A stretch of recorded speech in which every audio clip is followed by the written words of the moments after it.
word communication literally means to share, and during a communication what is shared is not a material good, but a message, which in turn can be a thought, an emotion, an intention, or an information. Verbal communication is the most obvious part of our communication.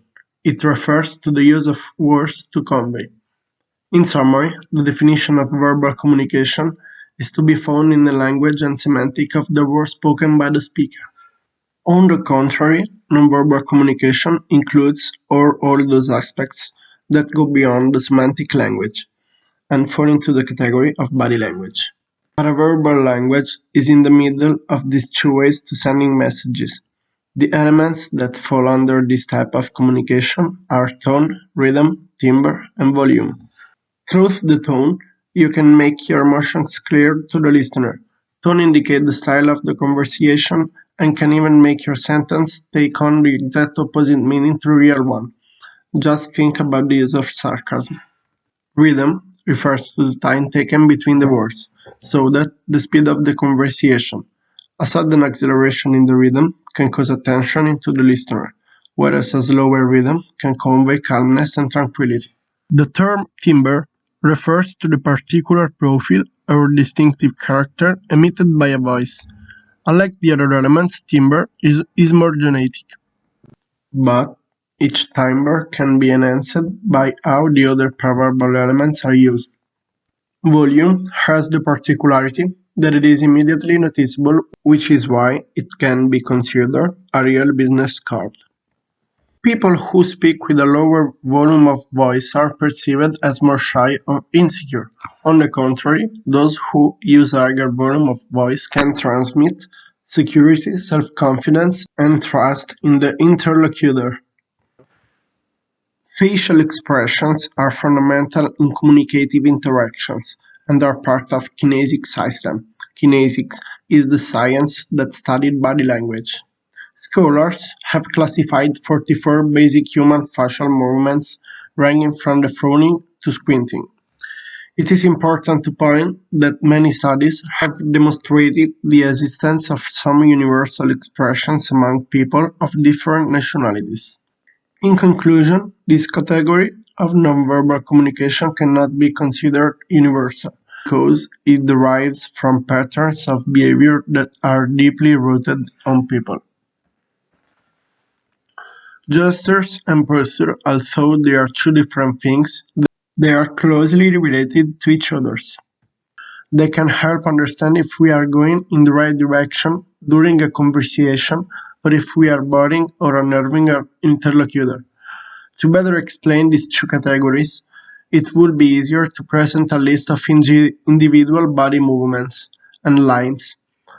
But to give a summary, we can consider the extremities of the body, our feet, knees, shoulders, and head, as arrow pointing in the direction of person concerned.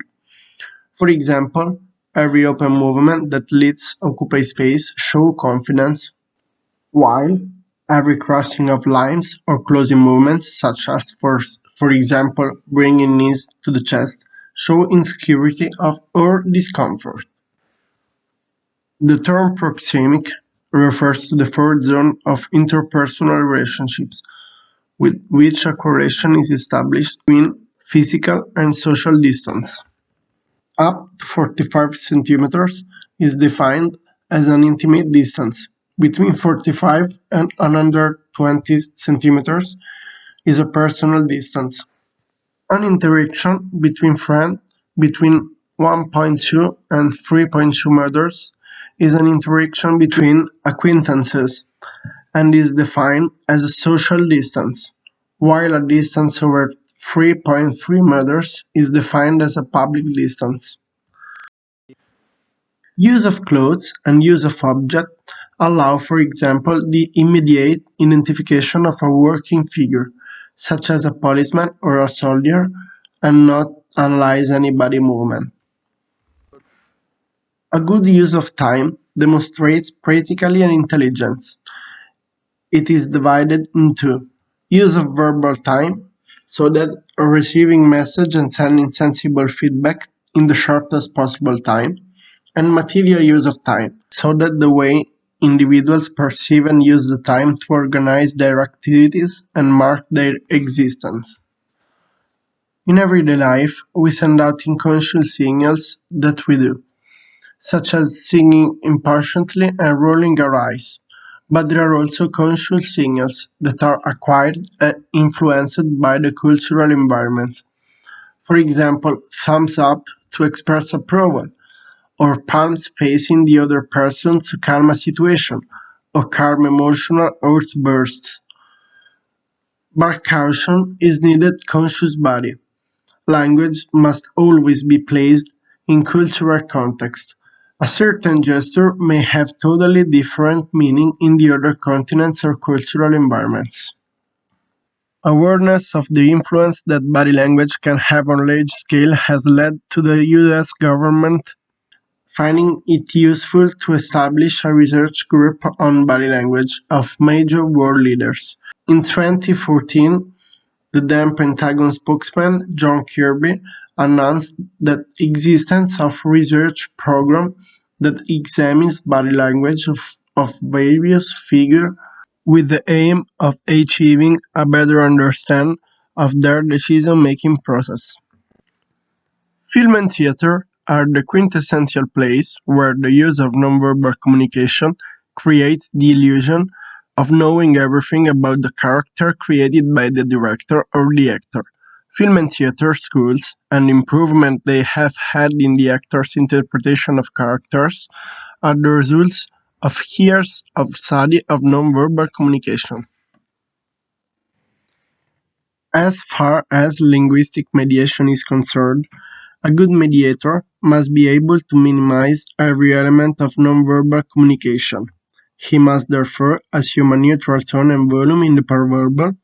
Gestures and mimicry are practically reduced to zero, and with regard to dress and objects, anything is that elegant but not showy is fine, because its purpose is to convey the speaker's message, but above all to go unnoticed, because if even the words came out from the mediator's mouth, their interpretation is up to the speaker. In contrast to vocal languages which use the acoustic vocal channel, singing languages use the visual gestural mode, in which deaf people can fully express their communicative and linguistic potential.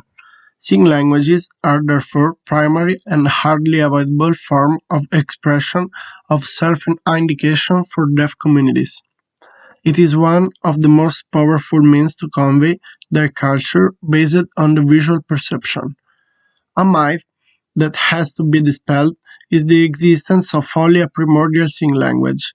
In every country, we find a community of deaf people who use signs to communicate and use different varieties of languages. In conclusion, body language is a very effective communication tool. Being aware of its potential is important, both to make a good impression with the people you get in contact with, but also to help us get an idea of the people around us. However, it must be stressed that each individual is an exception. Each person lives and interprets the world in his or her own way.